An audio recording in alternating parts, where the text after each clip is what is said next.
Hello. Can you help me, please? Hello. 1, 2. Testing. Hello.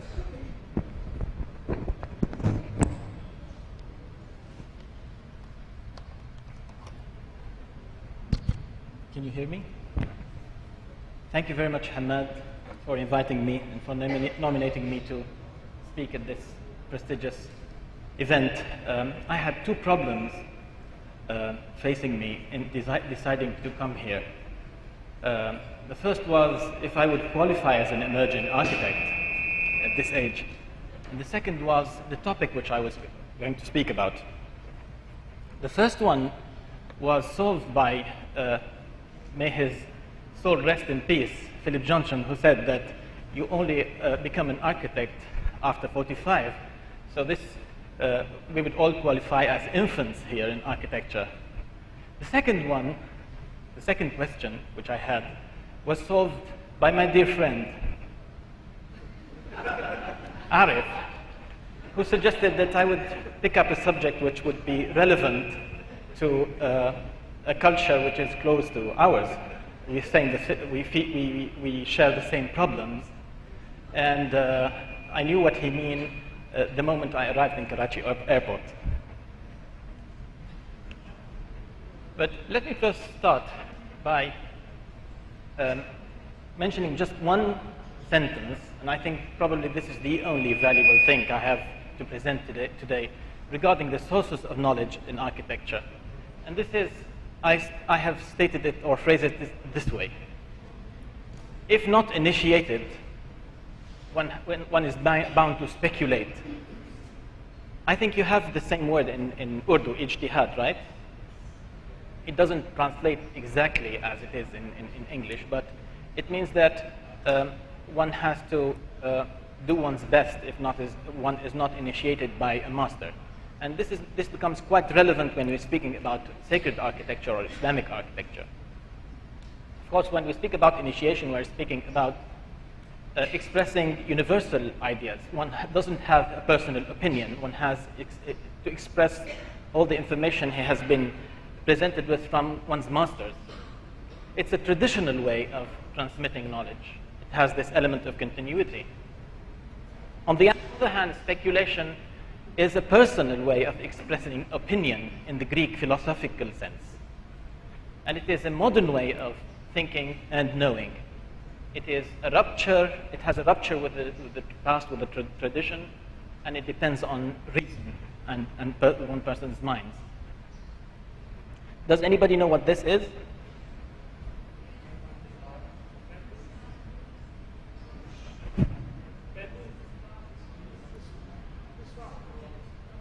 This is the manuscript of the very first book in architecture. This is the way they found it. The very first book on architecture. Vitruvius, this is the Da Vinci's representation of the Vitruvian man. At the very first book of architecture, at the very first page, Vitruvius says that one has to have one leg in theory and one leg in practice. And this is why I'm going to divide my presentation into two sections. The first one I'll load you and please bear with me with theory, and then I'll present a short practical or something to do with my works. And this is the penalty if one relies on only one of them. And this is another penalty if one doesn't work out. But I have always had this question about architecture really could express ideas or not. And if it does, how? Of course, here we enter into the world of speculation. That's why I subscribe to the second part of the dichotomy which I introduced at the beginning. And I would here present my reference frames, my theoretical work, and I would emphasize that architecture, like all creative work, is something about taking risks, like the risk I'm taking now presenting my talk to you. And I've been talking with Sonali yesterday. Where is she? Is she here? Sonali? about coming clean with one's agendas and one's references from East and West, because we have this kind of blend between the two. We have one leg, like the Da Vinci man, the Vitruvian man, we have one leg in the East and one leg in the West, at least regarding our education. So I present here what might be called reading. And in Arabic and in Urdu, the word qira'a or iqra makes much sense, more sense than the word in English, reading. You can read anything. And actually in the Muslim tradition, the very first word in Revelation, this is the very first word which has been revealed, iqra, it means read. And it's very mysterious, because most of the Muslims sitting here would know that the tradition has it that the Prophet did not read, and the Archangel Gabriel did not present a paper or something for him to read. And I have tried to consult all the exegesis and the interpretation of the Quran, and I did never find a satisfactory explanation. If anybody could suggest a local person here who has worked on this, I would welcome it. But this is actually an opening for us to think. I interpret it, if I may, interpret it as one should read and think and make this word which I have suggested earlier, ijtihad. We have a very famous Moroccan Arab philosopher who spoke about this dichotomy between the problem of dichotomy between tradition and modernity. And he says about tradition, he defines it as all that is present within us or with us from the past, but more importantly, the past of others.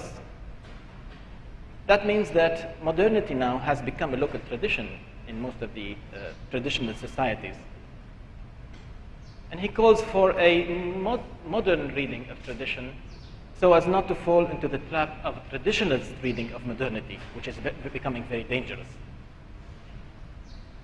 And in my country, it's very similar to, we were speaking with Tariq today, there are people who just subscribe to the modernist way of building.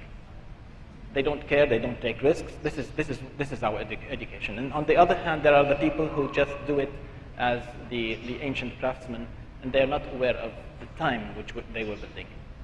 The third group is the people who try to take a sort of a critical stand regarding both tradition and modernity. These are the people who take risks. I have come across a wonderful saying by a philosopher, Sayyid Hussein Nasr. I don't know if you're familiar with his, regarding the concept of tradition and modernity. And after I read this, I thought that solving this dichotomy would be finding a new concept of time. And I have to read this because this is very particular. The dichotomy of tradition and modernity could only be resolved by a different concept of time, deconstructing the boundaries of past, present, and future within a particular cultural, religious frame or worldview, a timeless reading of the problem. It is commonly thought that tradition is a notion belonging to the past, but if the ideas pertaining to this notion are so profound that they cannot be confined to the past and only stemming from the present and future, depriving generations their right to interpret or read, as I've just suggested, the tradition according to its generic and inherent aspects and according to their aspirations. Wonderful also saying, which I have been very much influenced about, T.S. Eliot. He speaks about the historical sense which poets have. We only have to replace his words poet by an architect, I think. The pastness of the past, but its presence. A sense of the timeless as well as the temporal. The timeless of the temporal together. Conscious of the architect should be conscious of his place in time, of his contemporaneity. I also subscribe to the modern, my countryman actually, Edward Said, who speaks about a contrapuntal, this comes from music, contrapuntal reading of He speaks about literature. I'm trying to use the literature criticism in order to further our architectural discourse. So it's mainly that there are, I don't know if you read music, but if you have several musical lines or melodic lines, they are played at the same time. So the piece of music, you don't hear it by bits and pieces and all. You hear it as a unity. It has its entity and it has integrity. And this way I build my critical case. It's also an ijtihad, and it's a critique of the traditionalist approach without losing all the respect that I have for tradition, especially the tradition in this country. So I hope I don't offend anybody here. Tradition and modernity first is not a schizophrenic entity. It is an integrating two things, at least two things. And here I present another picture of Arif and his nice wife. Arif is married to an American lady, and they didn't produce children half Pakistani and half. They are totally new beings, aren't they? They look very nice, but they are not schizophrenic, at least in their complexion, in their face. They're beautiful children. This is not the grandfather. This is what I'm worried about. The crisis is a worldwide phenomenon. This is a global crisis. It's blasphemous. It ridicules everything. They ridicule the Hindu tradition. They ridicule the Islamic. They ridicule the Christian, and they ridicule it. I mean, by this consumerism. One is really sick of this kind of. If one is image conscious or image sensitive as an artist or as an architect or as just a person who has fitra. And this is the way we are viewed as Muslims or Arabs by the modern media. Lawrence of Arabia, a camel, very nice Disneyland domes, tarbouche, veiled women, walk in the streets of Baghdad with my son. This is the pits. The Iranian nuclear reactor. They didn't know how to do a proper caricature, so they just placed this mosque and then this beautiful Iranian dome. No comment, of course.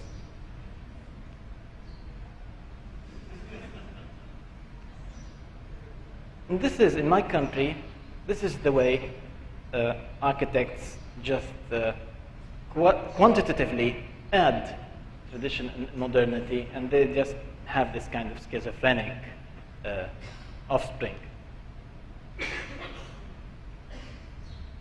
How to produce an Islamic image? This is a radio station. They have this Islamic pattern, and this is the Hawaii Muslim Association. This is the Hawaii Islands, and of course, yeah, this is the Organization of Arab Students in Stanford University. They have to have this palm tree. Of course, this is this Islamic relief. You have the dome and the two minarets. Here you have it all. He has the Kaaba, the crescent, the star, the minaret, the Al-Aqsa Mosque, and he has it all here. I mean, he can't decide on one thing. This is so funny. This is used to be the most famous transmitting station in the Arab world, based in Paris. So I thought that this person was serious. And this is in Sharjah. You have this incense with the Mercedes, and even this new modern mall, it has Falah Plaza, means the peasants' plaza, because the person comes from a family called Falah. In Arabic, I mean, you would laugh to death. And this is a local guy. This is designed by a local guy, and this is designed by a British firm who is trying to interpret the modern souk. He has no connections, of course, between the two souk. It's not linear. You enter from parking cars. He doesn't obey the axis. And this is a Byzantine barrack, of course.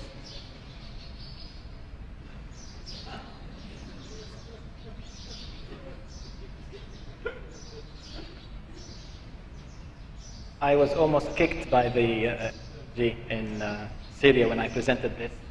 This is a mosque actually in Aleppo. So I just placed it within these Disney-like, and here you can see for yourself.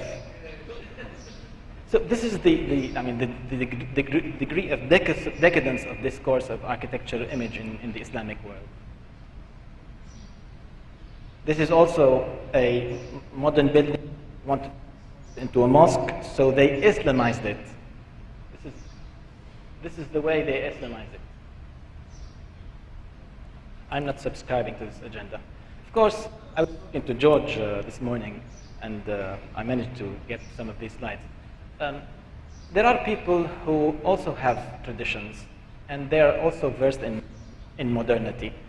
One of the persons that I have been very much influenced about was Kenzo Tange. And here you can see his stadium. This look unmistakably Japanese, but it is a masterwork of modernism regarding structures, material, and as you have it. You can see it by the sections, by all his drawings. He takes it one step. He uses the same motifs, or light motifs, if you want to use the German word, German expression, in this great church, marking the end of the introduction of Christianity to Japan. So here he's faithful to modernity, he's faithful to Japanese tradition, and he's also faithful to Christianity. Of course, the plan of this cathedral is a cross. Even in his futuristic projects, he still has this kind of Japanese motif. I had an Ando, something by Ando. Anyway, in extreme cases, when one has to present oneself to the world, there is something traditional which has to come across. Speaking of monuments, I'm not speaking about the new urban fabric, the residential. I'm speaking. And of course here, Jorn Utzon, masterpiece, or second masterpiece of the Opera Sydney. This is the National Assembly in Kuwait. Oops, this one. And of course, the Hajj Terminal. And then you have Gordon Bankshaft's building. I'm sure you like this, Tarek, because some of them do. Here he has all these courtyards, but in a vertical way, not in a horizontal way, which is very, very nice reading and very faithful to modernity, and it doesn't insult the tradition. This is one of my favorite. This is the monument soldier in Cairo, Egypt. So here this local architect made this fusion between 3 or 4 codes. He was including the, of course, you cannot escape the pyramid. So what's happening?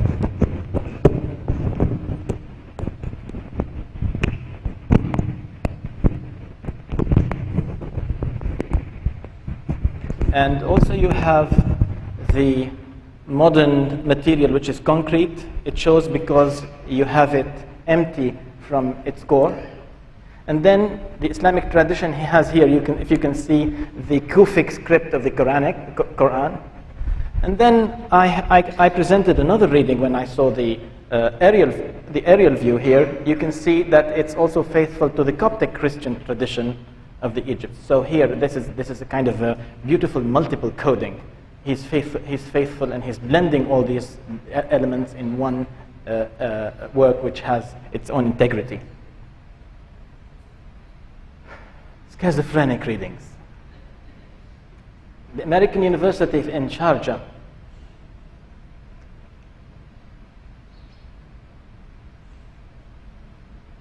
The modern mosque in Sharjah. This is the main mosque. Dubai.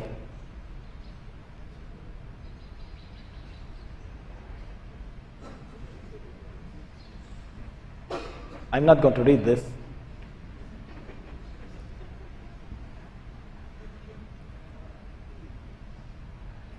So, back again to the theory practice stuff, and I'm very fond of this picture by Wael, the Academy, and here you see center stage Plato and Aristotle.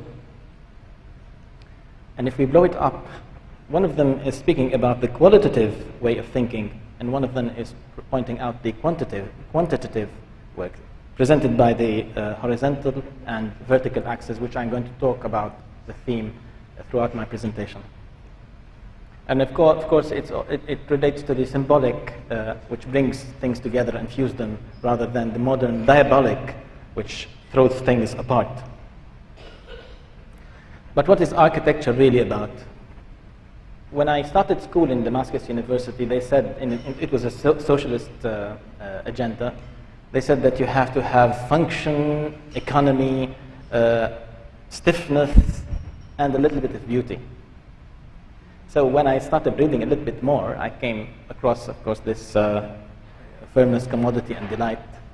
And then when I read a little bit more, I read Vitruvius, which is his theory and practice dichotomy. I was never satisfied. The definition which blew my mind was Louis Kant's architecture is. You would like this because you went to Pennsylvania. I didn't say this, I didn't know that you went to Pennsylvania. But architecture is, I didn't understand it first, but it seems that he was pointing out to the existential dimension of architecture. Architecture and being, the ontological dimension of architecture. An ontological question, how can we understand or exist? Wujud, do you have the same word in Urdu, wujud? One way of understanding it is by its antithesis, which is the non-existence or nihility. The other one is by studying or reviewing the conditions of existence. How could anything in the world exist? Shurut al-wujud, or modalities of existence. And here I went to Islamic mysticism. I don't know if you're familiar with Muhyiddin ibn Arabi, the celebrated Damascene Sufi philosopher. And he says that in order to understand being, you cannot understand being or non-being. There has to be a third element, which is the isthmus or the limbo. It's called barzakh in Islamic mysticism, which is a point whereby the two worlds are united. Here they only touch by one point. So this is my geometrical representations as an architect, of course. So here you have, instead of unity and polarity, you have here this harmony. You start to understand. And here you have all the archetypes in the middle. By the way, Ibn Arabi here was called Ibn Aflatun, the son of Plato. This is why I'm making the connection between my references, the Greek references and the Islamic references.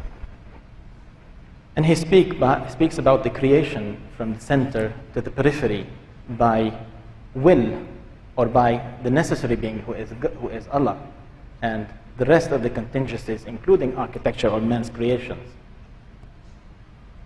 In fact, if you look at the word architecture in Greek, it's never similar to the derivatives. This is the trimorphemic word in Arabic and the trimorphemic word in Greek. Architect and ur. This is wisdom or archetypal, and fabric and ur, which is the method of presenting it. In Arabic, it's all about mysticism and religion.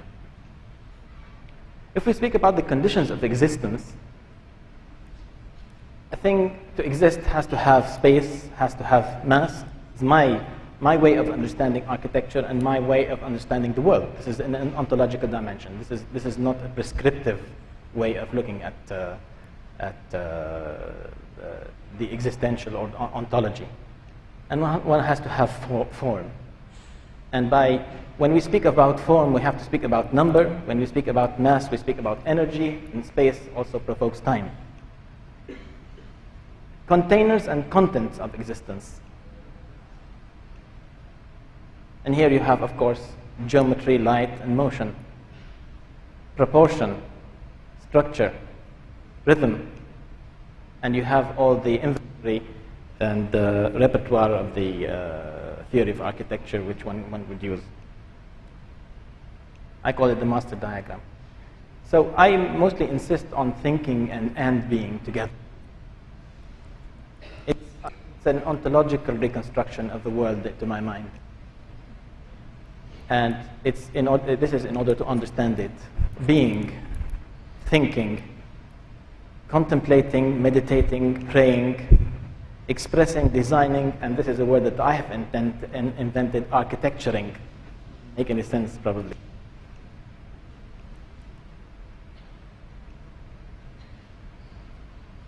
My obsession with ontology, to see how things just began in architecture or in the universe, I follow this even with my students.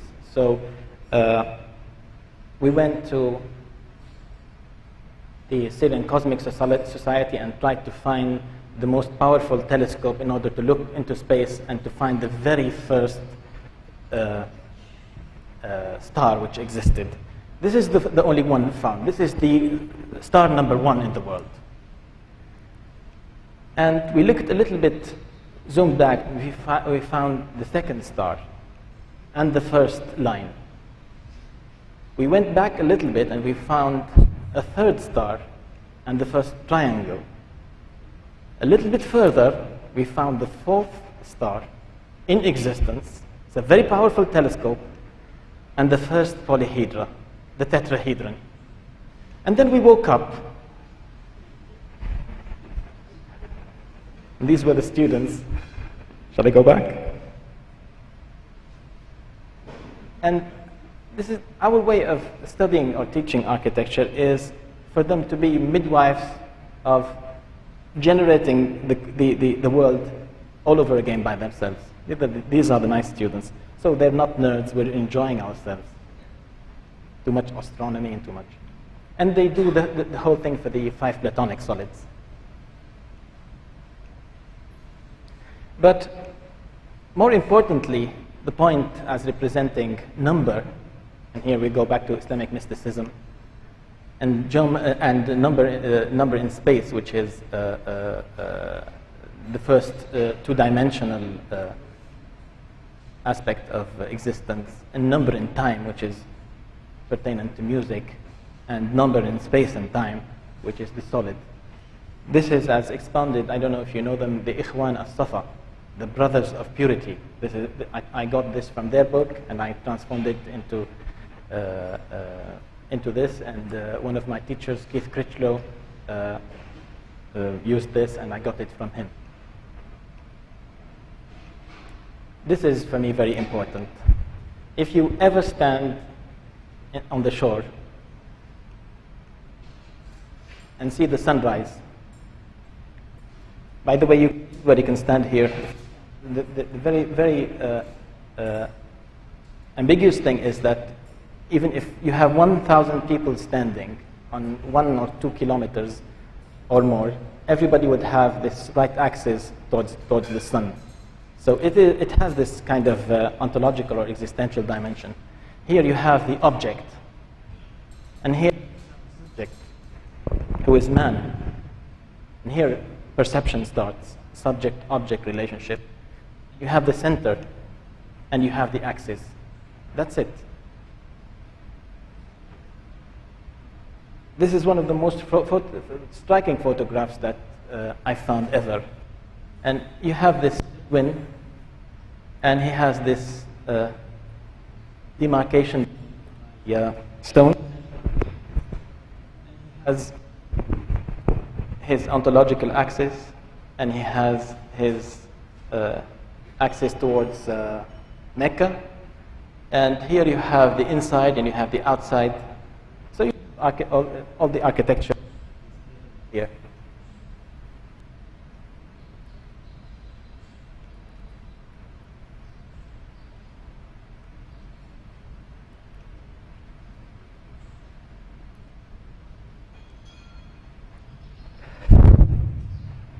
Existentially speaking, I think that architecture or mass is a very antagonistic event towards the environment.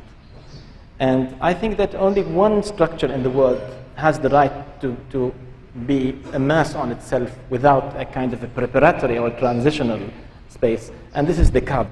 That's why in most of the things that I do, I have a kind of an arcade, a space which is mediating. It's the barzakh that I spoke about, that Ibn Arabi has between something which exists and something which does not exist. You have this transition in order to blur the boundaries between the two.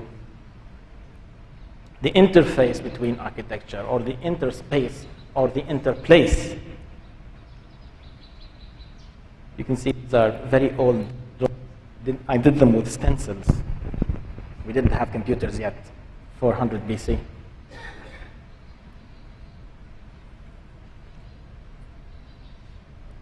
In Islamic architecture, the space is not homogeneous. It is polarized by the Kaaba. I'm very fond of Pluto, but for me it represents a mass space. I think this is better. There is a kind of a preliminary introduction to space and mass.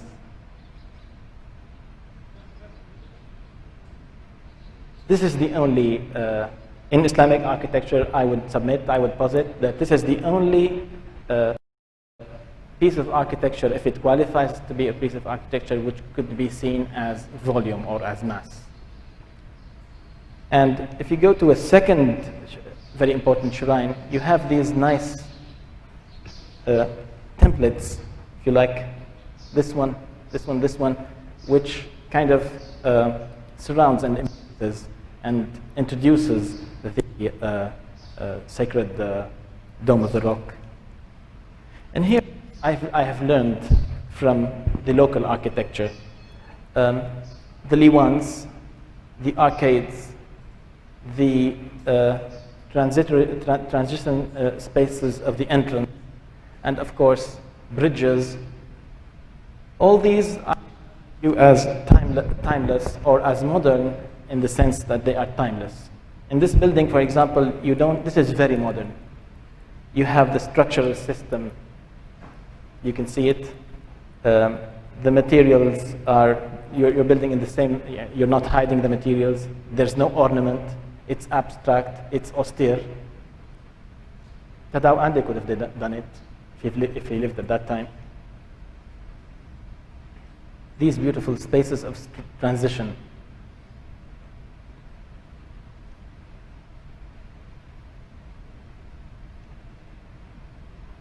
I speak about my experiments now. First project that I have done was for a madrasa, or school, a religious school,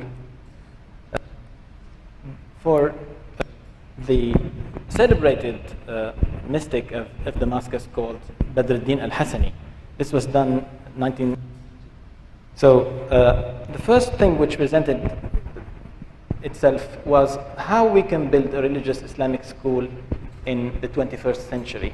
What is the problem? What is the image that we could project? And this was about 10 years before 9/11. So it was kind of a premonition regarding the image. Oops. Here's the plan of Damascus. This is the old city within the wall, and this is the Great Umayyad Mosque. And this is the site. It's the site of a very famous cemetery which houses the wives of the blessed Prophet sallallahu alaihi wasallam. This is the place, and these are all cemeteries here. And this is my first encounter. Is there something wrong? Is it my fault? Fine.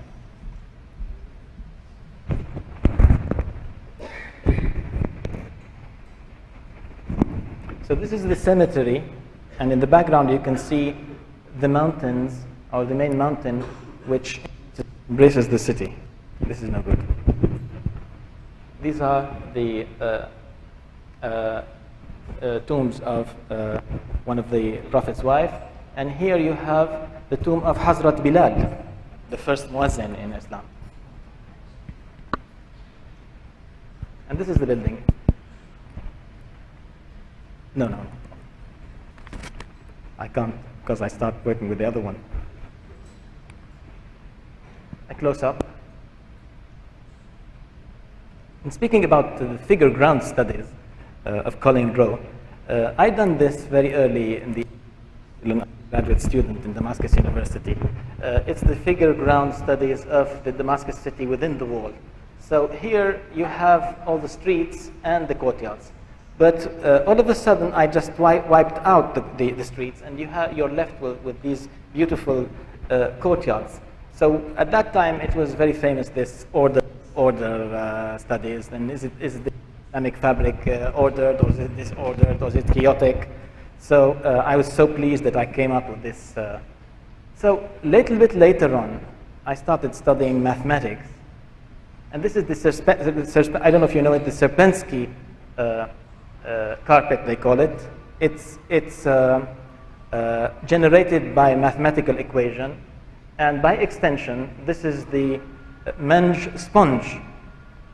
And I knew this after I did a workshop with Mandelbrot. He is one of the inventors, or he's the inventor of what's called fractal geometry.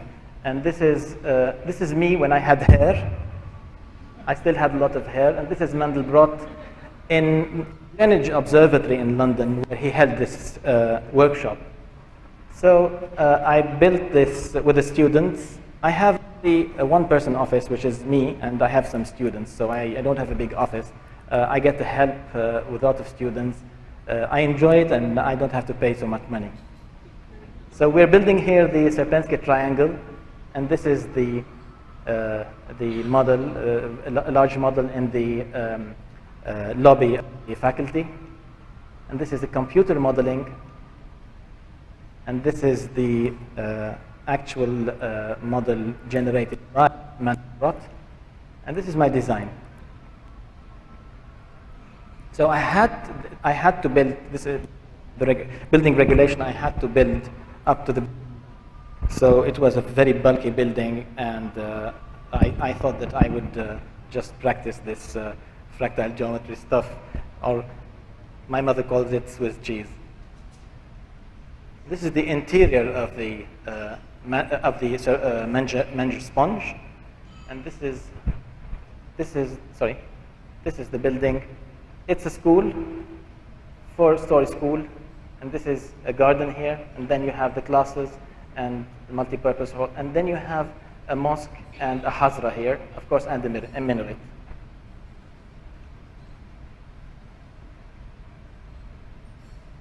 You can see here that it reflects most of what I have said in the theoretical part regarding the space mass, fenestration, the transitional spaces. You can see it all here. It's a kind of a hollow building, a building with a lot of space in it. And the interface between the building and the environment is almost blurred.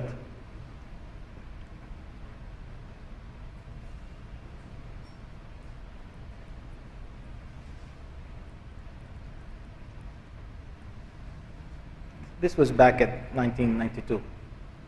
So I was still in my postmodernist mode.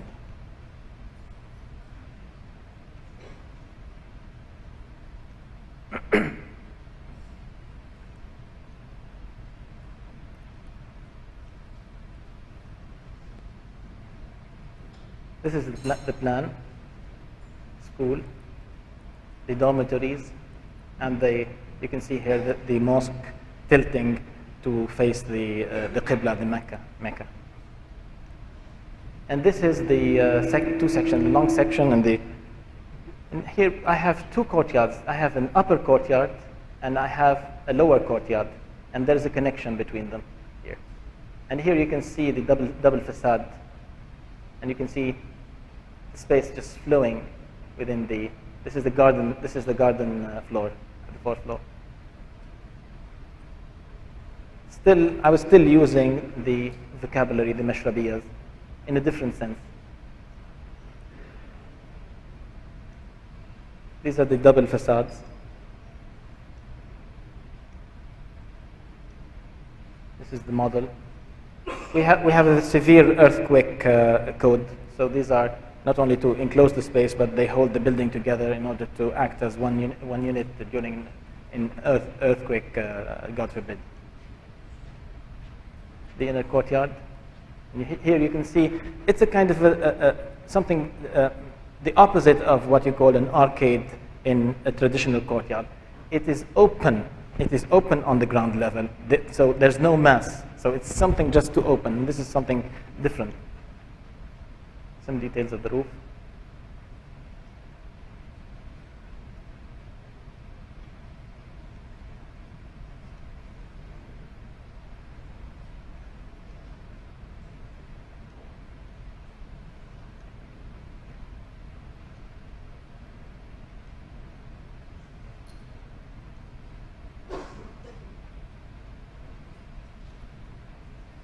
Of course, here I'm speaking about the way in Islamic architecture, when you want to face the Qibla, you have a chance to not obey anything of the urban fabric. They have the upper hand, and once you have something like a mosque, it has to work itself. You can destroy anything of the fabric. So here's the Umayyad Mosque. And here's the building I was talking about, the Umayyad Mosque in relation to it. And in red you have the Qibla axis.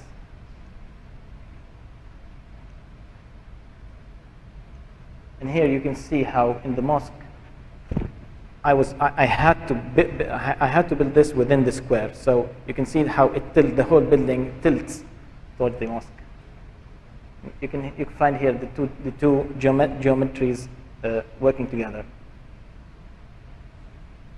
This is the building, and then this is the mosque. And here I was trying to. This is a very high building. I broke the scale by designing this. What do you call it? Border line. And also there was some cemeteries here. Also this is the new interpretation of the mihrab. Sorry, this is the mihrab, and this is the mimbar.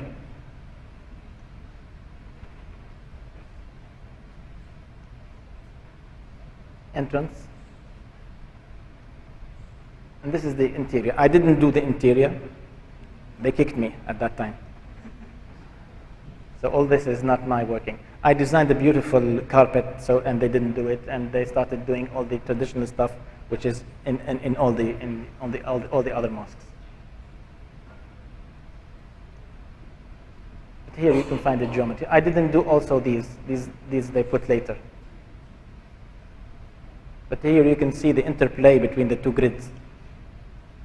And this is the model and how it works.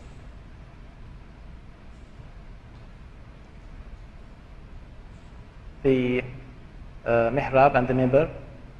The mihrab on two scales, on the scale of the whole space, and on the human scale, which is the person who is leading the prayer.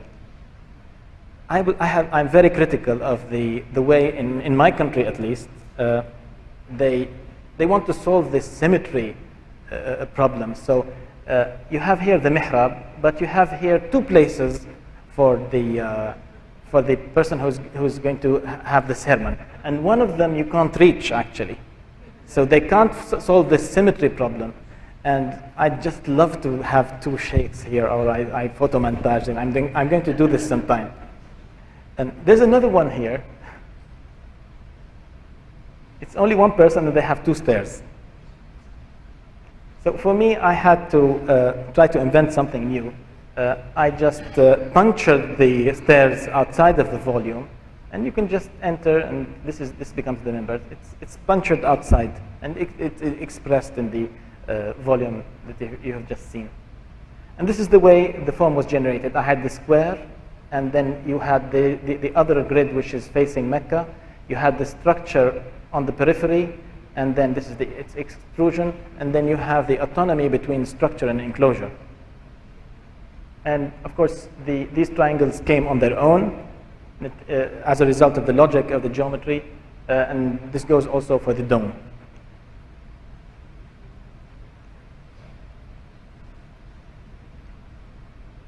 The minaret follows the very same geometry, but in a kind of a longitude mode. These are different sections to show how these, and this is two elevations of the minaret, one on the first grid and one on the second grid. This is a silhouette.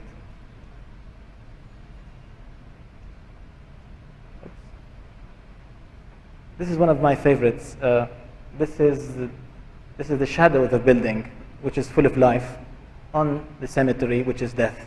So it's a kind of a nice poetic interpretation of the shadow of life on death. Does it make any sense? Okay, this is a competition which we did not win. And here I'm following up the spatial archetypes.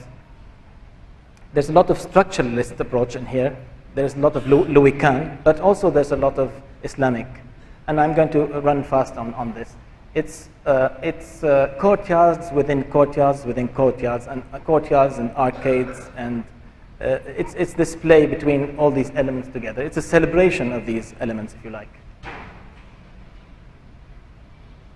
So this is all private, and this one is just for people who want to come and make passports and whatever. So this is the only public area. That's why it's tilted on a different angle. So it follows a fairly modern language. This is the pond.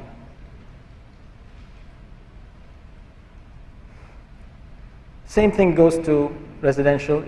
I always have this enclosed courtyard, the Liwan, and the arcades. This is a little bit more modern.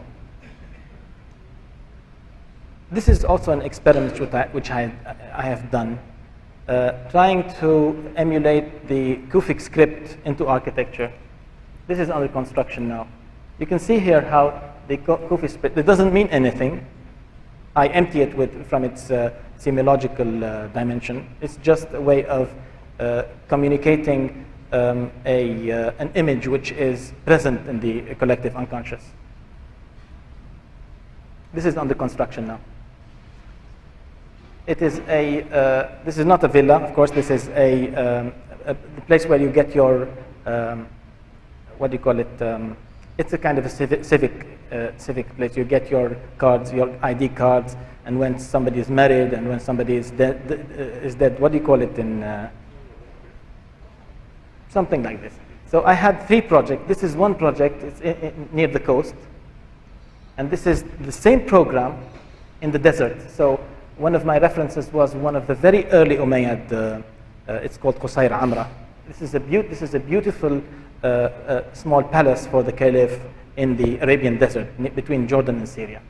And this was my interpretation also, but still you have the stone, and you have the concrete, and you have the arcades. And this is another one in another area. Still the same components of language. And this is an extension of the Faculty of Literature. It's now under construction in Damascus University. This is the old campus of the city, and this is the new campus. And this is you see, this here is the old university. It was this one, this place. It still had this beautiful courtyard. All the faculties, everybody just met there.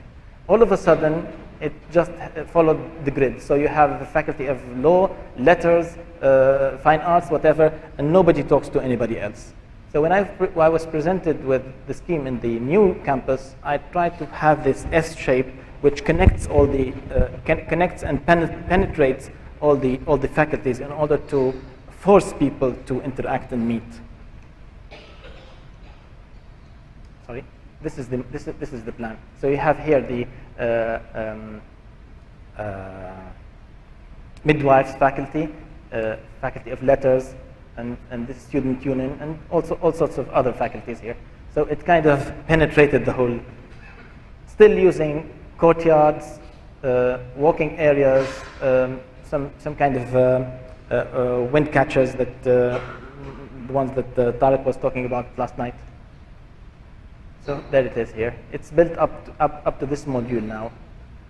Maybe next time I come, I can show some photos. Still, it's a structurist language combined with the rationalist and traditionalist approach.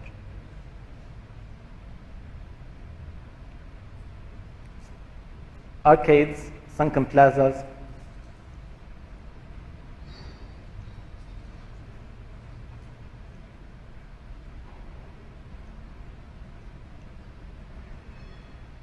The very first tower which I was asked to design was in Mecca, out of all places. So I was trying to learn from where could I find a tower, an original tower near Mecca. So the closest thing was in Yemen. I studied how the Yemenis, it's the first towers in the history of architecture, and they are really so good in doing towers. Don't be fooled by the mud brick here. This is, in terms of scale, in terms of composition, it's really very nice. And this is the tower that I have designed. It's the way of, we call it in our language, eating up the corners, and not having one mass, or having several masses to form one collective. So this is the tower.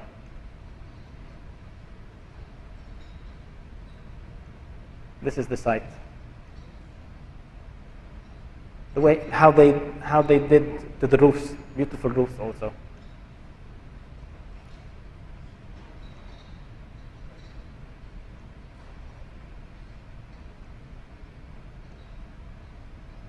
I present now some. This is a competition which we did not win. It's not going to be built. It's a park it's called the Eastern Park of Damascus. I called it Rhapsody in Green, and I tell you why. I'll tell you Rhapsody in Blue. Gershwin. It's it's the way that George Gershwin combined all the forces which constitute the American society at that time. And the very first poster of the musical was a black man and a lady from Latin America and a white woman wearing the costumes of that age, the Charleston age. So it's quite a combination. So he has this kind of blue, how can I say, traditional music, and he subjects it to the rigor of classical musical science, if you like. And also, of course, he takes it from Franz Liszt. I'll move a little bit faster. So this was the park. It's a huge area within Damascus. It's just left over from the lush green which used to surround the city. I was struck by the way the original orchards were just, they had a beautiful pattern. And still there were people living here. And I didn't want to kick them out. You can see a blow up here of the beautiful pattern here. So I decided to keep them. See, these are the orchard, and this is the mountain. And this is the cadastral orchid patterns. This is it again. And this is the design. It's very similar to all these natural lines that you can see anywhere, or in leaf. So I decided to keep, just to keep these people, the peasants, and their animals.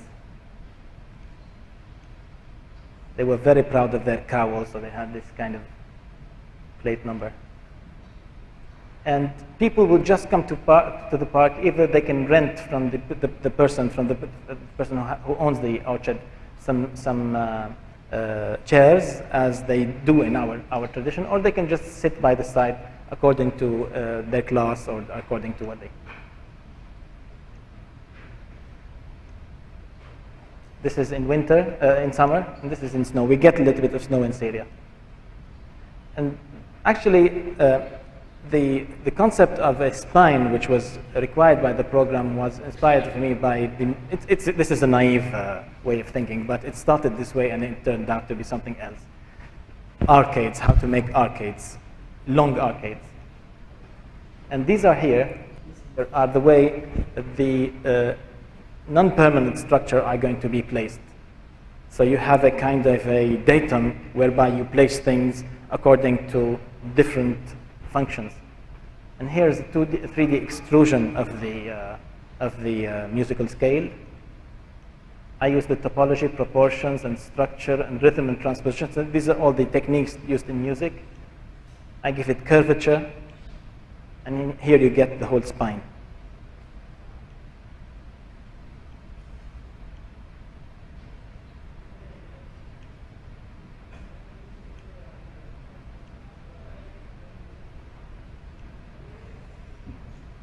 You can see here the way I designed the shreds of the arcade. It's a very modern way of doing these punctured openings. And I got this from, at my time when the computers were starting, we didn't have keyboards, we had punched cards.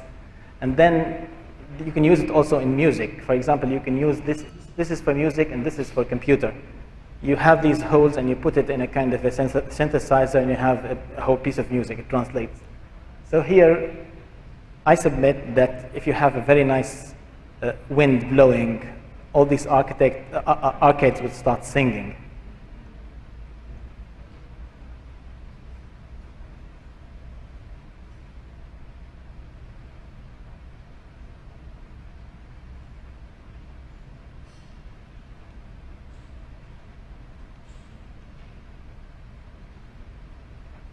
This is the way the arcade, this is a very long arcade, moves with the mountain, with the fabric, and with the lush green around it.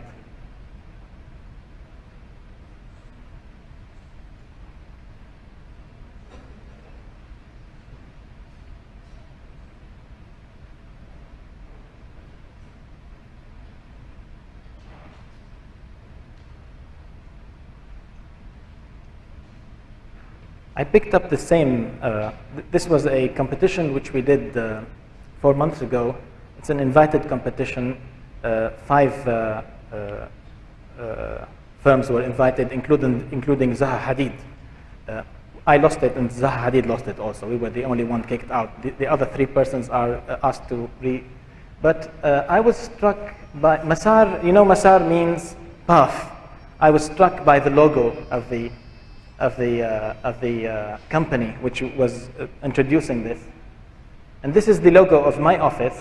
This is the logo, and I transposed it into this mode, and I transposed it even using the colors. And I used the colors, the 4 colors, to indicate and help articulate the program into fire, earth, water, and earth, or the 4 modes of science. So there's a kind of a color coding along a path which I have designed. And it's very interesting because teaching, education, and path are very prevalent in the old textbooks. And I mean, in the Quran, you know the story of Moses and Al-Khidr, whereby the Khidr, the holy man, the green man, transmits sacred knowledge while walking, and he presents Prophet Moses with a visual experience. It's a visual. It's not a person sitting and giving lectures. So it's people just learning by walking. In the Fatiha, we read, of course, show us the straight path. And the Stoics in ancient Greece used to teach while walking in this Stoa. And this is Palmyra in Syria. It's something prevalent in the ancient culture. My inspiration came from the Souk of Halab. So here you have the 4 colors of the Masar, as I said, of the logo. And you have these secondary spaces. So these are all the dynamic spaces, and then here you have all the courtyards, which are static spaces. You have it also, of course, in Isfahan, in a beautiful way. And this is the design that we did. It's a 6-day sketch work, nothing too much. This is the area, and this is the design.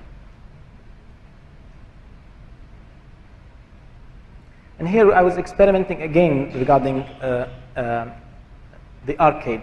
And here the wall becomes a kind of an interface and a carrier of information, of an information age. These are the chemical structures, because this was, I forgot to say that this was a museum of science for children. So it was a kind of way of teaching these children, and the park.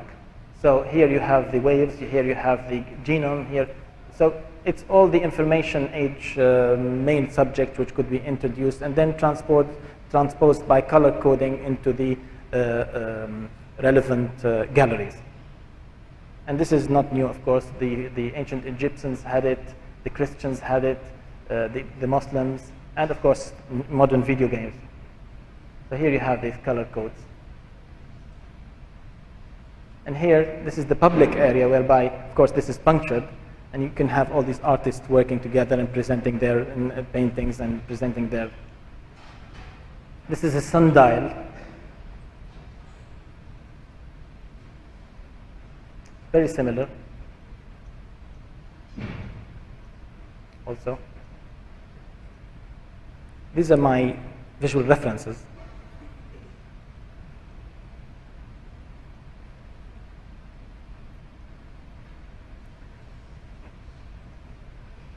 This is a project which is under construction now. It's the main spring where Damascus brings water. So I was presented by this huge cover which covers the spring and all the other buildings which are surrounding it. So architecture is about making connections in the urban sense. So I used this technique of courtyards and arcades in order to connect these buildings. Of course, I introduced also new buildings. And here I have to speak about the different layers of history which are in my background. It's not only Islamic or Christian or modern. We have also the Greek or Hellenistic factor, which is still prevalent. So here, it's a kind of a Greek village or a Greek city. Of course, using rationalist language.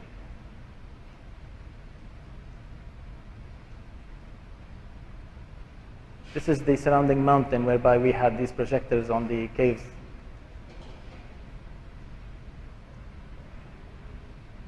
And we kind of braced the main building with these arcades in order to break the scale between the mass and space.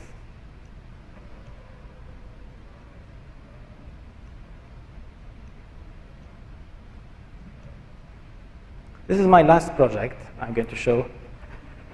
We're still working on it. It started with a very naive question about Islamic architecture. And the major authority, as you know, in the West about Islamic architecture is Oleg Gurabar, especially in his book, The Formation of Islamic Art. And he says that there are only two truly, purely Islamic creations. The first is the minaret, and the second is the muqarnas. You can't find it anywhere else.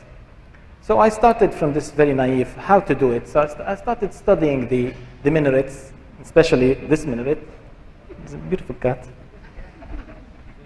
Interested in architecture. No, she's walking away. She doesn't like the minarets.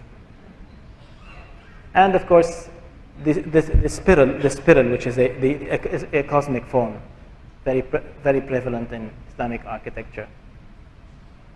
So I had the minaret and the muqarnas, and the special way of using the column in Islamic architecture. And this is a very striking statement by Louis Kahn. Consider the momentous event in architecture when the wall parted and the column became. Of course, became here I write in red because it's an existential or ontological word. And here you can see the kind of infinite space punctuated by the columns in Al-Hamra, also elsewhere.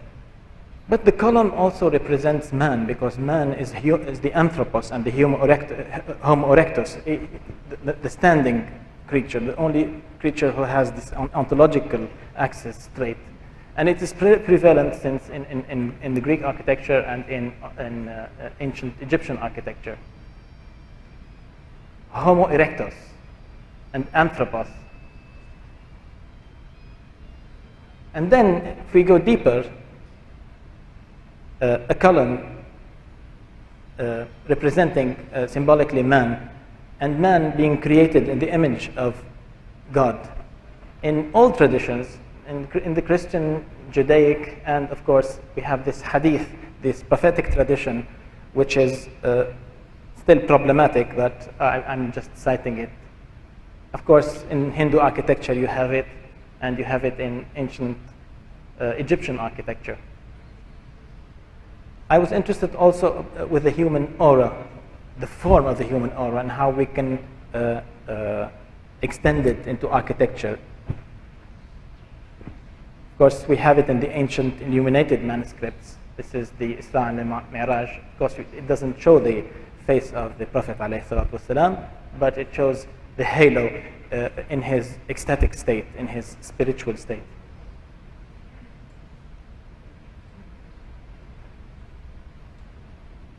The ecstasy of worship. It's a beautiful illustration. Even when one is in one's artistic mode, in creative mode, the aura starts shining. And these are the early sketches which I've done. This is the column which represents man, but man not in a casual state, man in the act of worship. Islamic architecture. What is Islamic architecture first? Man created in the image of God, the divine, the Homo erectus and the Anthropos and the Homo Islamicus. Of course, the great night journey of the Prophet ﷺ represents architecturally the supreme or the epiphany of the horizontal and the vertical. If anybody would like an explanation, I'm ready. But I'm saying this because I know that most of the Muslim people know this by heart. And Muhyiddin Ibn Arabi also speaks about the perfect man. And here's man in the Islamic positions, main positions of praying. The standing, the bowing, the sitting, and prostrating. And the column which is related to the muqarnas and the column follows the same proportional elements or steps. This was my statement, the act of worship as the supreme form image of man.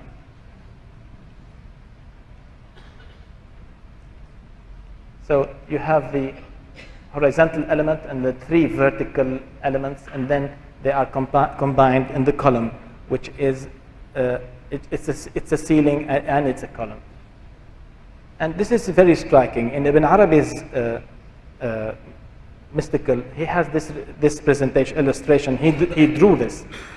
He speaks about man as the pillar of the cosmos. This is the pillar. It says these are the 7 heavens and the 7 earths. I represented this symbolically by this minaret on the water.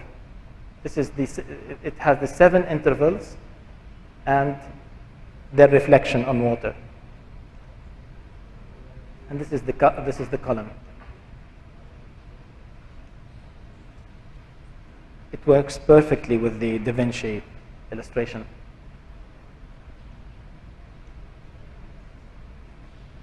And it's of course musical.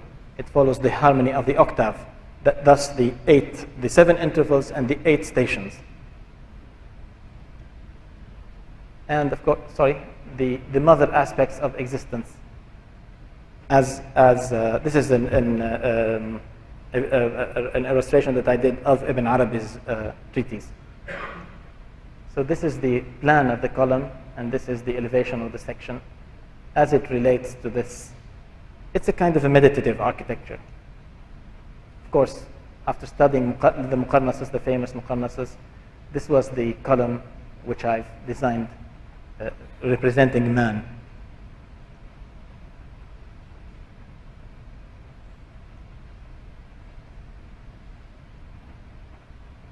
And this is the plan of the mosque itself. It has two sections. This is the men's section, and then you have the courtyard, and you have here the women's section and the entrance. Of course, the numbers speak for themselves. Early study. And this is the minaret. It is the same geometry as the column, but inverted. And then you have it, this is here, it's unfolded, and here it is within the, you see, the octave is, as you know, in music, the eighth note. So here, it's strikingly, you have these, it's just like an eight-shape number, enveloping the minaret. I haven't finished it, still studying.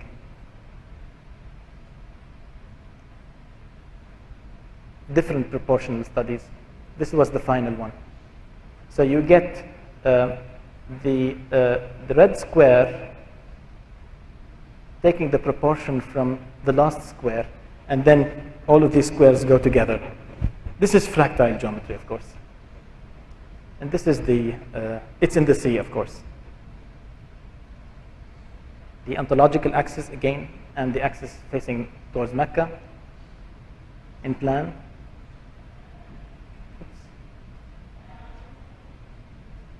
Regulating lines of the composition.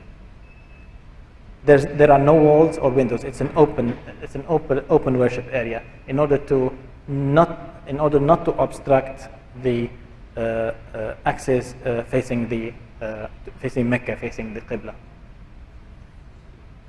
If you can see the old images in my mind and see the product here, you can find that it's a kind of it's alluding to tradition, but it's a totally modern new being.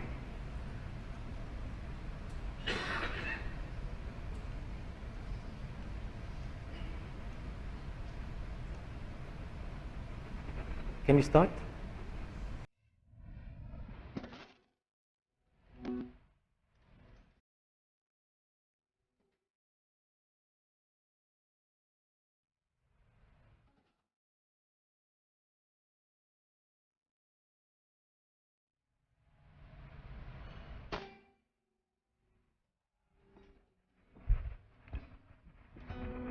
يا ربي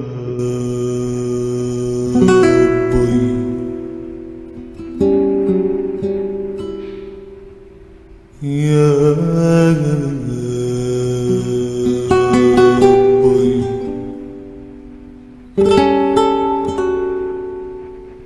صلي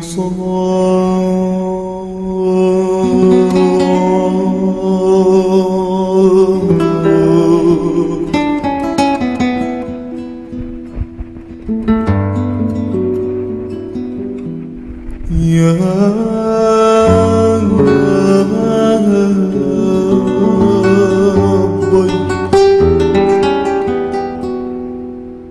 يا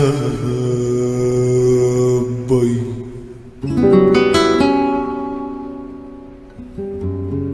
صل صلاة